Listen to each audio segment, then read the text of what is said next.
sampai habis. Waktu itu aku pernah, ketika aku membuka mataku, aku sangat terkejut dan aku sangat ketakutan karena ternyata aku berada di lorong rumah sakit yang seram. Aku pun sangat ketakutan, aku ingin bergerak, tapi rasanya sulit sekali.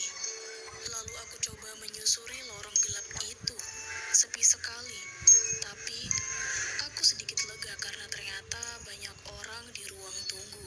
Mereka seperti menunggu antrian untuk diperiksa. Hatiku pun merasa sedikit lega. Lalu aku berpikir untuk menyapa salah satu pasien di rumah sakit ini. Permisi Mbak, Mbak lagi nunggu antrian di sini ya? Iya, ada apa ya? Aku sangat terkejut melihat wajahnya yang sangat pucat. Aku pun langsung lari terbirit-birit dan melihat ada seorang dokter berdiri. Aku pun mencoba untuk menghampirinya dan bertanya sesuatu tentang rumah sakit ini. Tapi dokter itu bilang aku disuruh tidak boleh keluar dari rumah sakit ini dan aku tidak boleh macam-macam saat ada di rumah sakit ini. Aku pun sangat bingung dan tidak mengerti apa maksud dokter ini. Tapi tiba-tiba dokter itu menakutiku seperti ini. Sepertinya dia juga salah satu hantu. Aku pun langsung lari terbirit-birit memasuki rumah sakit. Dan aku merasa sangat merinding ketika semua pengunjung di rumah sakit menatapku dingin dan terlihat aneh sekali. Sebenarnya mereka ini siapa? Kenapa mereka melihatiku seperti ini? Ketika aku menghampiri salah satu suster, ternyata suster itu Ada yang bisa dibantu, Kak? aku pun langsung ketakutan dan seperti biasa badanku sulit sekali untuk digerakkan. Lalu aku mencoba berlari dan menuju salah satu kamar pasien. Tapi di sana ada salah satu suster yang menakutkan. Dia berkata bahwa akan membunuhku jika aku tidak lari. Saking takutnya aku tidak bisa menggerakkan tubuhku cukup lama. Ketika aku bisa berlari, aku langsung menuju ke kamar lainnya. Lalu, betapa kagetnya aku ketika melihat seorang suster memegang suntikan yang sangat besar dan pasien itu ketakutan, banyak darah berceceran. Tidak, suster, tolong aku. Sakit sekali, sakit, tolong. Aku benar-benar tercengang ketakutan dan aku langsung lari terbirit-birit keluar dari kamar itu. Tapi tiba-tiba aku juga terkejut lagi. Kali ini apa lagi? Dan di situ aku melihat seorang wanita duduk di atas kursi roda dengan berceceran darah. Tiba-tiba suasana menjadi gelap dan aku sangat ketakutan. Aku langsung lari terbirit-birit menuju lorong. Entah kenapa aku bingung sekali karena tiba-tiba banyak sekali orang-orang yang mengejarku. Langkahku semakin lambat dan sulit Guys, digerakkan. serem banget ya. Aku pun semakin Guys, bingung. subscribe guys, jangan lupa subscribe ya guys, sampai 1 juta. Oke, subscribe. Adikku yang Namanya meninggalkan sekolah Ali pun Ais. mendengar teriakanku. Dia Subscribe pun ya guys, langsung pakai lari spasi. menuju kamarku dan melihat aku sedang mengigau. Dia pun langsung membangunkanku karena ini sudah pagi, waktunya berangkat ke sekolah dan aku waktunya berangkat kerja. Dan aku baru ingat bahwa hari ini adalah hari pertamaku masuk kerja di sebuah rumah sakit dan adikku hari ini adalah hari pertama dia masuk SMA. Adikku pun memarahiku karena semalam aku begadang, jadi paginya aku ketiduran sambil memakai seragam. Dia takut terlambat sekolah, jadi langsung mengajakku pergi. Tapi naasnya, ketika dalam perjalanan menuju rumah sakit untuk mengantarku, mobil kami mengalami kecelakaan yang sangat hebat. Dan akhirnya, aku pun terbangun di rumah sakit ini lagi. Hah, di mana ini? Kok sepertinya aku pernah melihat rumah sakit ini, tapi di mana ya? Tidak, nggak mungkin ini terjadi. Ini cuma mimpi. Kali ini bukan mimpi. Tidak, tidak, tidak. Aku nggak mau di sini, tidak.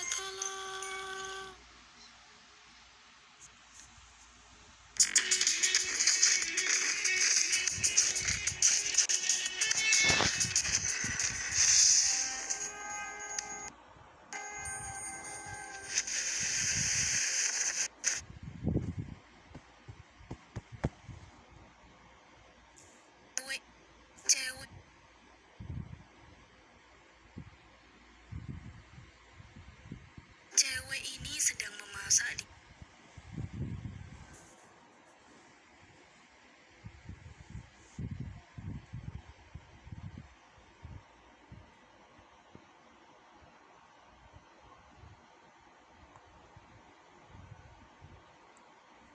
Di Agoda, dapatkan harga paling murah di jutaan hotel pilihan.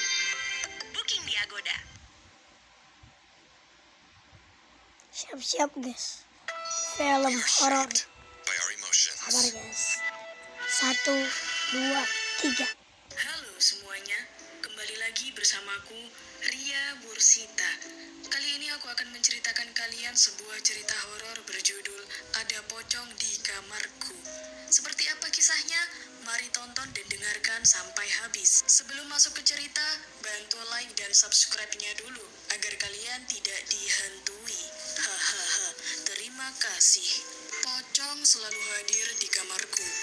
Aku tak paham kenapa pocong begitu betah berada di kamarku berlama-lama. Yang aku heran, dia akan keluar kamar kalau subuh menjelang. Tepatnya sebelum azan subuh berkumandang memanggil setiap orang yang terlelap. Aku masih ingat saat pertama kali si pocong mendatangi kamarku. Waktu itu usiaku masih 10 tahun. Entah karena aku pernah nonton seri pocong dari DVD yang dibeli bapak tiriku, atau karena melihat peti jenazah bapakku saat beliau disemayamkan di ruang tengah rumah kami. Semuanya serba kemungkinan, karena keadaan itulah yang kuingat. Si pocong mengendap-endap masuk ke kamarku. Aku pun heran lagi, kenapa si pocong mengendap-endap? Gak ada di sini ya kak. Dia melompat karena kakinya masih Lah itu ketutup kain udah yang udah diikat dengan semua. sehelai kain putih. Pertama kali didatangi, aku begitu ketakutan hingga tak berani berteriak. Bukan tak berani, suaraku Takut, seperti guys. tersekam di kerongkongan. Tak mau keluar meski dipaksa. Keringat dingin pun membanjiri tubuhku hingga membasahi sprayku yang bergambar Spiderman yang sedang mengeluarkan jaring laba-labanya. Aku tahu yang datang itu si pocong karena ekor mataku sempat melirik ke arah pintu kamar yang membuka. Dia mengendap seperti takut jejak langkahnya terdengar. Kain yang menutupi tubuh si pocong sudah kelihatan kumal. Demikian bayangku, walau tak begitu melihat karena tersamar oleh buramnya lampu kamarku. Cuma dari baunya yang apek yang membuatku membayangkan kalau kain yang dipakai si pocong itu sudah kumal. Kututupi wajahku dengan guling serapat mungkin dan berharap itu semua cuma mimpi buruk. Aku berusaha membayangkan hal-hal yang menyenangkan untuk menepis rasa takutku yang mendalam dan berharap pagi segera menjelang. Namun, usahaku tak berhasil. Si pocong terus mendekati tubuhku yang terbaring. I'm gonna die, pikirku sambil menangis ketakutan. Suara tangisku pun nyaris tak terdengar. Aku takut si pocong makin marah mendengar suara tangisku. Pasrah, cuma itu yang terpikir sebagai penyelamat. Benar saja, si pocong mendekatiku sedekat mungkin. Dia berbaring di sampingku. Ini kurasakan saat tubuhnya naik ke atas tempat tidurku, tepat di sebelahku. Napas si pocong menghembus di telinga kiriku. Begitu dekatnya hingga aroma rokok menyan dari mulutnya terasa di hidungku. Guling makin kutekan ke wajah sambil menahan takut dan tangis. Si pocong cuma menyebut namaku. Aku cuma diam ketakutan hingga air kencingku keluar tanpa diperintah membasahi tempat tidurku. Paginya, aku bercerita pada bapak tiriku yang baik hati. Semua aku ceritakan padanya. Kukatakan, ada pocong di kamarku. Bapak tiriku cuma tertawa mendengar kisahku. Dia cuma berkata menghibur, kamu pasti bermimpi. Mana ada pocong. Kamu sih terlalu banyak nonton film pocong. Aku cuma manggut-manggut, berusaha mempercayainya. Lalu, aku pun bercerita pada Bang Dirman, supir keluargaku yang setia dan sedikit duduk. Setengah teriak aku bercerita padanya. Mang Dirman pun sependapat dengan bapak tiriku. Demikian pula dengan si Iem, pembantu di rumah kami. Dia cuma tertawa dan menganggapku berhalusinasi. Dasar anak-anak bisanya menghayal, katanya sambil ngeloyor pergi. Andai aku punya abang, kakak, atau adik, pasti aku cerita juga ke mereka. Saat ibu pulang dari seminar pun, aku cerita hal yang sama. Ibu cuma